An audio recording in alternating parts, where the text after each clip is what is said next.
Well, hello everyone. This is Linda G. Robert. You're back in the groove again, coach here, and here to help you live your best life now so you can love what you do. And one of my goals this year is to connect with very interesting women that I've met, individuals that I've met, that I've connected with. And one of those lovely individuals is Dr. Heather Macdonald, a very caring and compassionate woman. Dr. Heather Macdonald is a registered psychologist and a licensed life insurance agent in Alberta and in Ontario, Canada, of course. She has worked with at risk children, with teens and their families for over 25 years in clinical and management positions. She worked with at risk families through not for profits schools, private, public, and chartered schools, young offenders, correction facilities, and therapeutic and addictions treatment settings. In each environment, becoming more aware of how more knowledge could truly able to help families find their true potential. Dr. Macdonald completed her PhD in clinical psychology in 2015 and her life insurance license in 2021. She approaches her work with families from a postmodern systemic perspective, where she relies on social constructed realities to guide her understanding of systems, human narratives, and cultural intersectionality. The longer she's in the field of helping families, the more she is recognizing the importance of financial stability to support mental health. Welcome, welcome, Heather. Thanks, Linda. It's nice to be here. Thank you. And so I want to focus on the financial stability to support mental health. First of all, how did you ever come to decide that this is what you wanted to focus on? How did you recognize that need? Well, I think I stumbled upon it more than anything else, having worked with families in the psychological realm for so long. One of the things that constantly was on the table was worrying about money. It was really, even just worrying about money to pay for therapy. So it's one of those things that insurance companies might pay a little bit, but you get $500 a year, and that gives you 2 sessions. And so, right. And a treatment doesn't really happen in 2 sessions. And so, it oftentimes we end up in a situation where families start treatment and then we need to figure out how to support them through it. And so that's where I started thinking about mental health. And when did you make that decision that this is something you want to move forward with, the life Um, insurance piece? Well, the life insurance piece was interesting because in with a life insurance license, you can also do investments. And it was something I didn't understand. I'd managed my way through 3 degrees, and I really just didn't understand money and finance. And I don't know why they don't teach us these kinds of things in school, but No, you don't. Mhm. and I would sit and meet with teenagers who were being launched into the world, and they didn't understand it either. How do you invest? How do you plan for retirement? And yeah, so I just sort of happened upon it in listening to families. And then my favorite always, or my not really my favorite, but when it happens, it became more and more just more and more I can't think of the word that I'm trying to say, but it was prevalent that Right. if a crisis happened for a family, their mental health would suffer because Yeah. they had to be thinking about where their next meal was coming from, if they were Right. going to lose their job. And 2020 really was a place where tons of my clients lost their jobs, lost their benefits. That's yes. Yeah. And so when that happens, they lose their benefits, they lose their access to mental health Yeah, support. that's all. Yeah, when I think about it, that's the worst that can happen because when they lose their job, if they have any savings, then that'll go so long. But then after a while, when they don't have any savings left, Hmm. the pressure, there's a lot of pressure. Can you give us an example of, a case where this was really helpful to them, having access to maybe investments or life insurance, whatever, that was really, really beneficial to them? Yeah, so I have to keep my worlds very separate. So if I'm involved in the psychological side of things, I'm most often not involved in any way financially. But if I'm involved financially, I don't treat psychologically. So I keep them very, Right. very separate. My licenses are very separate. But I've worked with a family recently where it was very clear that they were going to lose their house. They had to renew their mortgage. Their mortgage rates were going to go from 1.8 to over 6% with the increase. They hadn't done the math to figure that out. Their mortgage renewal was happening. And when they went into the bank to find out, that it was going to be about $1,500 more a month on their mortgages. They have 3 kids at home, and those 3 kids are all kind of teens, and they're very expensive at this point in time. And they were saving for the kids to go to school, saving for their own retirement, all of those things.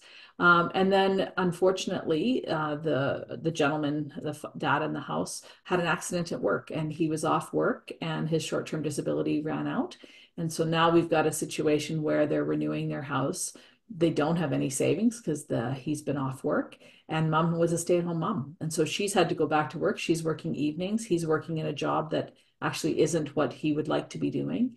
And it's unfortunate, right? And what does that do? It increases everybody's stress. And if I would ask the kids say to me is, the problem isn't that, we're unstable as a family. The problem is that we don't have any money. Right. Mm-hmm. And that's a huge cause of stress. Okay, so understanding, of course, now these are separate entities, separate businesses, and of course, you need to treat it differently. I understand that. So let's focus on the education piece when it comes to investments, I suppose. Let's focus on that. How would you approach that with people, or do people approach you? How does that work? Do A little people bit of approach? both now. I approach people for the most part, Okay. same as I would with my private practice and psychological realm. You just want to get your name out there, and people. Oh, The thing I love about doing financial services is I can sit at the kitchen table at their houses with them talking, as opposed to the psychological world where it's so different and confidentiality is so different and all of those things. So it's great to be able to sit at the kitchen table and say, so do you guys understand compound interest? Like, do you understand how much money, I did it just yesterday, how much money you would have if you put $25 a month now away for 45 years? Like, so just $25. oh yeah. Right. Like Wow. so I was talking to a 20-year-old who was just about to get launched, and you'll have about $300,000 just sitting there at 25 bucks a month. Like it's not a significant monthly amount, but that compound interest depending on where you're investing it, what your rate of return is. And so really just teaching the basics of compound interest, the rule of 72, and where can you invest in Canada. And when you're investing, how much of that money is going to the government and how much of that's staying in your pocket, right? Right, right. Can you remind us what that rule of 72 is, please? Sure. So you take 72 divided by the rate of return you get on your investment. So if you divide by 4%, so 72 divided by 4, that's going to tell you how often your money is going to double. So that would be 18. So I use 4% because that's the average GIC that you're going to get at a bank. And so every 18 years, your money's going to double. So I don't know about you, Linda, but for me, I don't have a lot of doubling periods left if every 18 years they're going to double, right? But if I can get 12%, now my money's doubling every 6 years. Right, right. And so the higher you go. And so teaching that rule of 72 is important. And the next part of it's even more important because debt works the same way. So if you take 72 divided by 21, which is our average, right? Our debt is increasing about every 4 years. Right, right. And is that something you're noticing with youth or even, older people? The debt piece, I should say, not the death piece, the debt piece. Is that something that's becoming more and more prominent? Oh yeah. So, Yeah, because our access to extra money it's there everywhere, right? We have to use a credit card to sign up for all of the apps that we get on there, right? right, So kids are getting credit cards earlier. They're getting, student credit cards, student credit lines, all of that yeah, stuff. And as the right, Bank of Canada rates go up, most of them are attached in some way to that, to prime, right? So right. yeah, it's So exorbitant. true. Debt is going through the roof. Yeah. And our investments are not. I don't Yes. know how right. many kids I've talked to recently, kids, and by kids, I mean, 20 somethings. I probably shouldn't call them kids, they're full grown adults. But I say to them, so do you have a TFSA? And they're like, a what? Oh, yes, right. Well, I said, well, that's the only place to save right now outside of a housing account, where you're not going to get taxed. And they said, well, what are you talking about? Yeah, that is a good one. Let's talk more about that one because that's an important piece. They don't get taxed on it, right? Even when they pull the money out. So tell us, please, more about that. Well, if you think about an RSP, right? RSP gets taxed 100%. So Yeah. everybody loves it because we've been brainwashed Yes. to think you're going to get your tax deduction. Well, excellent. So I'm getting a tax deduction on, say, $100, but that when that grows, that's going to grow to, say, $100,000, which is when I actually get taxed on it at 100%. So if my rate is 30%, I'm going to pay $30,000 in tax on that 100,000. But Yeah, nobody like a talks lot. about that, right? Yeah. Whereas a tax-free savings account came in 2009, you can put about 7,000 in a year and it rolls forward, right? So if you start that when you turn 18 and you can have up to those of us who, have been adults since 2009, we could have up to 89,000 in there. That should be your first vehicle of investment that you fill up because it's tax-free. I can take it out at any point in time and there's no tax on it. So Yeah. why would I want to, if I saved up 100 grand in my tax-free savings account, I mean, it's close now, about, $90,000. Do I really want to give 25 of it to the government or do I want to just keep it? But it's Yeah. called a savings account. So what people do is they put money in and then withdraw it, money in and withdraw it. It should be called a tax-free investment account. Because if it's a tax-free investment account, people don't think about taking money out of it. Right, right. So let's change the name, or at least Think of it that way. tell people they can change the name and think about it that way. Absolutely. Now, how young should a person be to start one of these TFSAs? So you have to be 18 to start a Or they TF. have to be 18. Okay. But you don't have to be older than 5 or 6 to start learning how to save money. Okay, good point. Good point. So Right? then let's go to that. How do parents, or maybe you teach the parents to teach their children? I'm not sure how that works, but how do parents then teach their kids how to save money? Well, one of the things that parents will often do, and I just want to make a disclosure here. I'm a non-parent. I am not a parent. Um, Okay. so parents will often hear what I say and they're like, she's not a parent. What does she know? Um, Good point. But here's some just food for thought. So we want to make sure they know how to use a bank card. So how many kids under 10 have their own bank card? A Hmm. lot. So Really? Okay. a Because I was lot. thinking, no way. No. Oh, a lot Oh, of them. yes. Oh, yeah. Okay. And how Tells you I'm many out of, junior high kids go to the 7-Eleven at lunch and they just withdraw whatever they want to withdraw? and And you they, know, okay, you're right? right. Okay. I apologize because, I'm in Mexico right now and I'm using pesos. I'm using cash all the time. And of course, if I'm in Canada, I'm using my debit card. Right. It's just a tap. Okay. Got Kids it. don't Got it. even know the value of those dollars because they don't even see it. It's a tap. It's a tap. Or it's a credit card number online to get onto Instagram or onto whatever account you're trying Okay. to, right? And so, unfortunately, it's a great thing that parents are starting early to set up bank accounts and teaching them the value of putting money away. But what seems to not happen is helping them understand savings. Right. Right? And so, saving to buy something is one thing, but saving to not touch is not something that Yeah. we, right? Right. So Yes, it's even that immediate gratification. Once they get money, they want to spend it, I imagine, right away or fairly soon after they get it. So lots of parents are doing a really good job around not letting them touch it right away. It sits there and they're saving for what they're saving for. But Right. purchase or it's something. But to just sit there and not touch it till you're going to school, till you're saving for a house, till you're Right. saving for retirement. Yeah. Yeah. Actually being able to watch it grow and think about compound interest. Well, lots of parents don't understand how compound interest works. Right. Right. So I get why children would not understand the importance of letting it sit there. They Mhm. can't see themselves when they're even 20 years old, let alone 15 when they're young kids, right?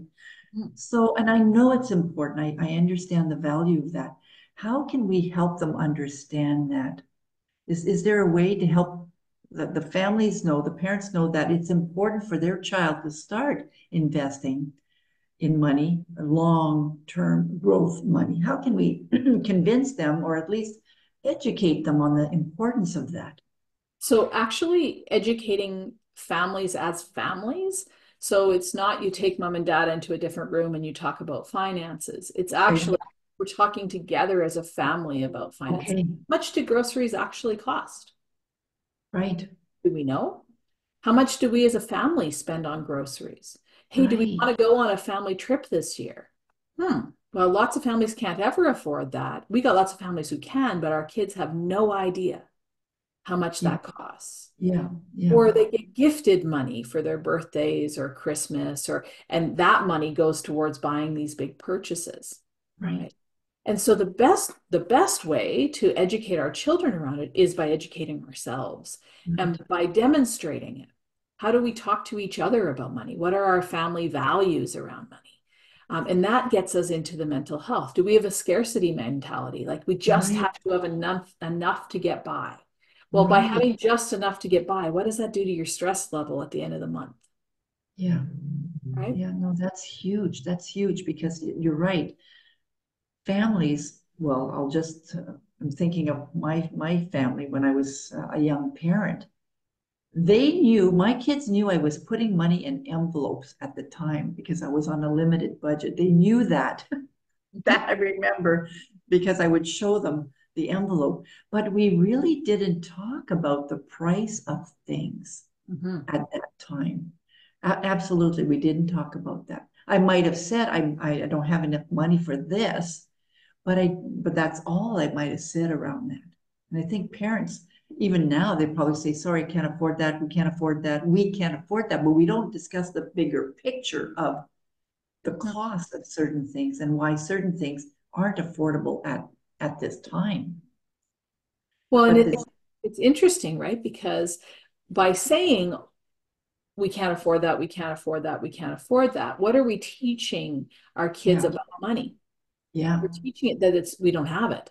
right, right. Instead When of really thinking what abundantly kind of thing. right, like Yeah, and what I'm learning and meeting with families is that if we start to think about money as something we can have and how we're going to get it, rather than right, don't have enough, so I'm not going to spend to that amount. Not right. not suggesting that we should overspend or spend outside of our means, but we absolutely can do things to increase what's coming into our house rather than going into debt for what's in our house.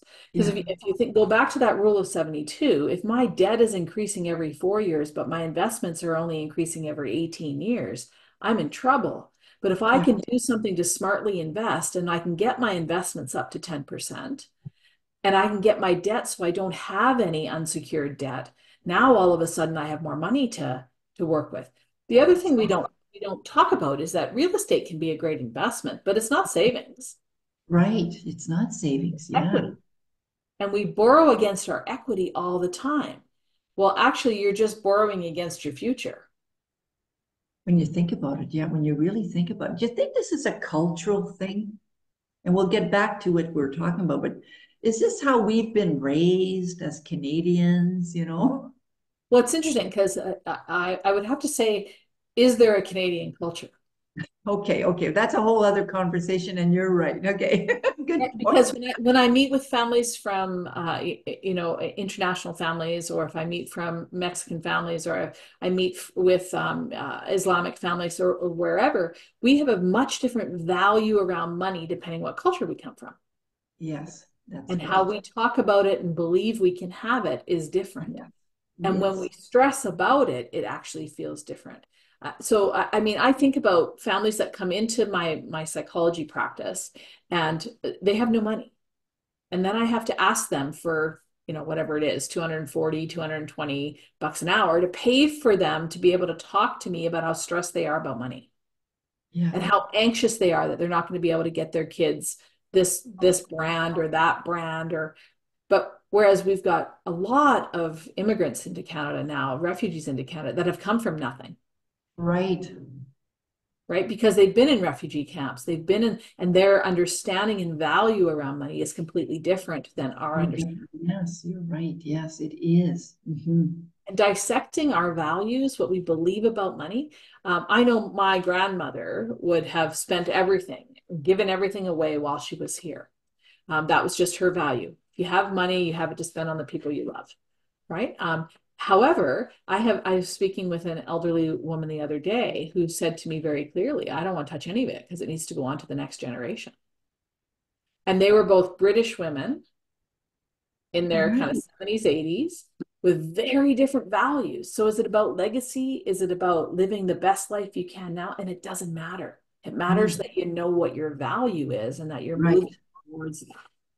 Right. Interesting values get because that's something we might hear, but do we really keep them in mind when it comes to decisions that we make, right? And so let's talk about values and decision we make related to finances. Mhm. What are some of those values that people could be considering or maybe instilling? Hmm. So, I mean, one of the things that parents often will think about, right, is how do I leave my children in a better place than I was, right? Right.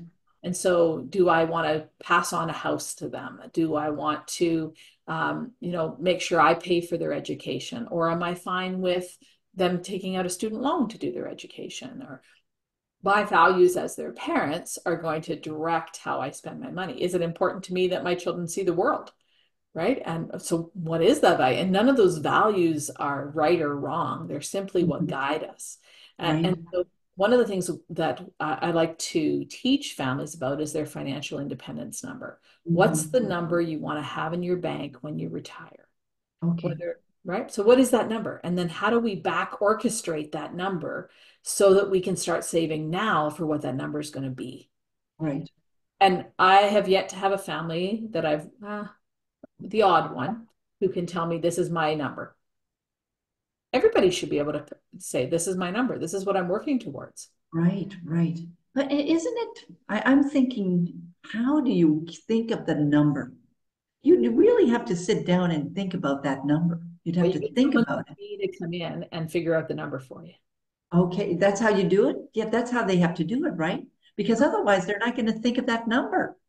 So they Right? have Because to actually, you need to factor in inflation. You need to factor in how much do you think you can live on your retirement? Because it's going to be less than what you necessarily needed in your 40s when you're raising your kids, right? You'll right, probably own your house by then. Well, maybe not in this day and age, but historically, those retiring now, lots of them are going to have owned their house. right, And so all of that factored, how much debt do you have? We have to figure out how to get rid of some of that debt so that you can start to save. How do you guess what your rate of return your investments are going to get? All of that. And that's one of the things I love about the work that we're doing is we don't charge people for this. Yeah, that I've heard that before and I've experienced that before, and it kind of blows my mind in a sense because you're providing so much education to someone that is Mhm. free Well, and it's education. free because the insurance companies and the investment companies pay us a lot of money. So Mm, if you invest with me or you get an insurance policy with me, I'm not going to take money from you. I don't want to double dip. I could charge you and take money from you, and then the insurance companies and investment companies can pay me as well. That's better off for me. But if I'm doing this because I actually genuinely think that our family's mental health and mental stability is based in their understanding of money, why do I want to take money from them? right, right. Right? I do Yes, want to get paid for my time, but I want the people who have the money to be the ones who are paying me. right. Yes, makes perfect sense, of course. And you can because I suppose that when you do talk about a certain possibility or product, I guess, with the families, then you'll get paid in one way or another for that. At least it doesn't come out of the family's pocket at all, zero, which Right? is Because they're probably talking to me because they're very much aware that they don't know what they're doing with their money.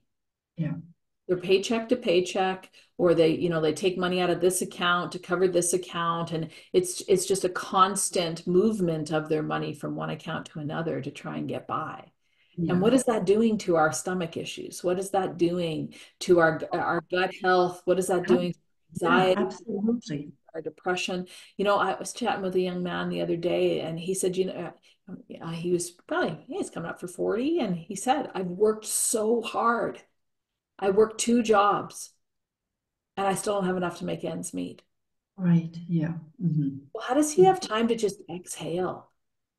Is it really a mental health disorder that you have? Is it really an anxiety disorder? Or is it that you have everything in the world to be anxious about because you have 3 little kids at home that you're Of trying to? course. Of course. These are normal type of anxieties, normal type of stressors that would cause anyone, that type. So this individual, how can you help him in terms of long term? Like that's the conversation, right?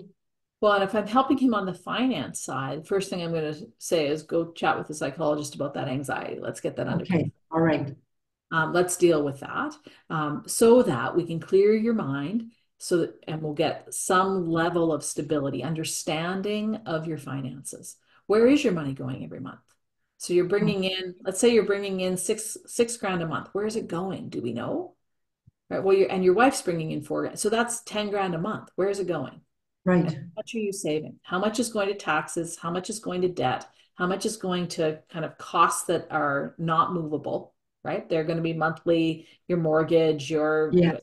electricity, your all those stuff. And where can I, look at your pie and say, I'm going to take this sliver and I'm going to expand it. And Yes. usually we can find between $500 and $1,500 a month that we can free up to put into savings when we actually start to look at where the money's going. I think that's the important piece because I think most, without your help, people probably think about doing it at some point because when it comes to the crunch, they will do it. They will do it. But I think it needs to be facilitated, by your services, for example, because they might not think of everything and they're so involved in that pie, they can't possibly think of everything that they need to think of, except if you were there to facilitate this meeting, because you know everything that they could probably think of in terms of expenses, right? And long-term things too. And it's interesting in our day and age, people don't want to give up their Starbucks. We don't want to give up some of the thing, our comfort things that we do. And so part of what we want to do is make sure we know what's important to you. Is how important is it for you, for your mental health, for you to have a Starbucks on the way to work? It's pretty Right. important to mine. I like my Starbucks on my way, Yeah. Yeah. right? But is my Starbucks stopping me from doing something else? So if we're back into that scarcity mindset of I have to give up everything in order to fix this problem, people are not going to continue it. It has to be sustainable and they have to Yeah. be able to see the benefit of it as they go along. But Yes. speaking of that, one of the other things that is so important to the initial stages of financial stability is Mhm. doing what I call the foundations of your house. And insurance is the foundation of your house. So if something happens to the primary earner in your house, like your partner ends up with cancer or a stroke or whatever it is, do they Some have type of critical illness? disability. Yeah. Yeah. Do they work for themselves and they're subcontractors and they don't have benefits? So then what do you do? Right? Are they only on short-term disability for 6 weeks and then there's not, 60% of your income? So is there something in place, or worst case scenario, they pass away and now you can't pay your mortgage because your husband has passed away and you absolutely can't even take time off work because you actually have to become the primary provider. Well, what a wonderful thing when insurance does what it's supposed to do, which is Right. give you a check for $1 million or $500,000 so that you can take the next year to get your family back in order. Yeah. And this is something I imagine that people don't really want to think about, right? Like, or they think it's not going to happen. Well, we know we're going to die, sure, at some point in our life, but we don't think an accident, a disability could occur. We really don't think it's possible unless we had somebody in our family that it happened. But I would think most people Well, don't. the other problem is that if you don't get insurance in place early in your life, it gets harder and harder to get insurance because we get old and we get illnesses, right? Mm. So if you use my story in particular, I had a Mhm. stroke at 30. I had no Mm. insurance. I was not married. I was unattached, trying to make ends meet, and I Mhm. had a stroke. So now what? I can't work. Yeah. Yeah. And what am I going to do? No insurance. And now when I try and get insurance, I'm going to be highly rated because I've had a stroke early in life. Right. Right. And so, had I been in a situation where I was in a family and my family needed my income, now what do we do? Right. Yes. Right. And that's the reality. These things do happen, obviously, like in your case, it Yeah. happens. And you know you've lived it, right? You Well, know. exactly. And I would have laughed at you if 2 years before you'd said, "Hey, Heather, go get some insurance." I'd been like, why am I going to spend an extra, $100 a month or $50 a month on insurance? I can just go work. And no, because we're in that invincible stage early in our Yeah. life, right? Nothing's going to knock us down. But I can tell you, it's a wonderful gift to be able to give somebody the beneficiary of a life insurance policy or a critical illness policy and say, here's 50 grand. At least it's going to get you through the next few months to give you some time to figure out what you're going to do. Um, Yeah. right? Or it's your husband's passed and I can't bring him back, but here's a $500,000 for you and your family. Take some time off work, manage your mental health because grief is something that we can't speed up. You're going to have to go through that grief. Your kids might need some therapy, and Yes. we at least have an insurance policy there that's going to support you through that. Yeah. Uh, and so that's Yeah. your foundation of your financial house is making sure that Right. if something happens to any of you, and that includes losing a child. In my other world, my psychology, I've had Right. kids that have lost kids. And well, how do you go back to work when you only get a couple weeks off? You've Good lost point. Absolutely. Yeah. your kid. Yeah. Yeah. So that's the Wow. foundation, insurance. Yeah. And I'm a Wow. believer. Well, yes, for sure. I get that, especially when you see from on the other with the other profession that these things do happen, right? Mm, They do happen. Suicides, I imagine, too.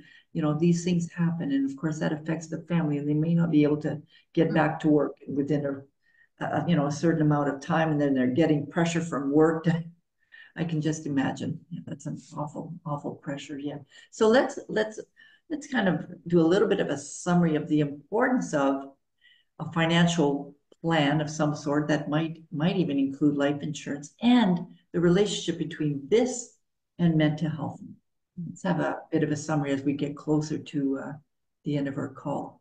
Well, I think that when we think about the cornerstones of financial stability, what we're really doing is taking care of the first couple of rungs of Maslow's hierarchy. Yes, that's right. Can people feed themselves? Can they clothe themselves? Do they have a home, a roof over their head? Are they able to truly feel comfortable with the everyday parts of their life? And whether we like it or not, that's money. Yeah, And if it's not money, it's social programming. And the only way to get social programming is to pay the taxes to get social programming. So we come right back to money. right. And what we have done historically with mental health is rung three is let's think about, our mental health. Let's actualize who we want to be in the world, what we want to be in the world. And we forget that people might not have had breakfast before they came to see us as psychologists, right? How many kids are coming to school with no breakfast, but I'm dealing with their ADHD? Am I feeding them? Do we have the social programming to make sure financially people are sound? Yes. Because how do you think about actualizing self, which is higher up on the Maslow's hierarchy, if I'm hungry, Yeah. if I'm full, It's not going to happen, right? It's not right? going to happen. Yeah. And if I'm a parent and I can't ensure that my kids are fed and I can't ensure that they have everything they need, then the stress and the depression and anxiety and all of those mental health issues are now are the front runners. Now I have parents who are drinking. Now I have Yeah. parents who are angry. Now I Yes. have parents that are moving into addictions. And I have kids that are learning that the value of money is that we don't have it. Right. There's Yes. lots of money in our world, lots of money in our world. Hmm. We get it. How do we teach our kids how to be living from a place of abundance, both Yes. in health and in their financial worlds and Yeah. And it's easy because you were mentioning, right, when we first started, it could be as simple as $25 a week. Mhm. I mean, Absolutely. it sounds very reasonable and very simple to do. right. The life insurance piece, I imagine that's something a little bit different too, but how do people find out more about your services? If they wanted to at least have that type of conversation, where Uh, can I they would direct them? just they would just reach out. They could reach out to me on LinkedIn. They can reach out to me on social media. Okay. Um, I have an Instagram account. I have a Facebook account. I have a TikTok account. And so people reach out to me that way. They can just directly send me an email.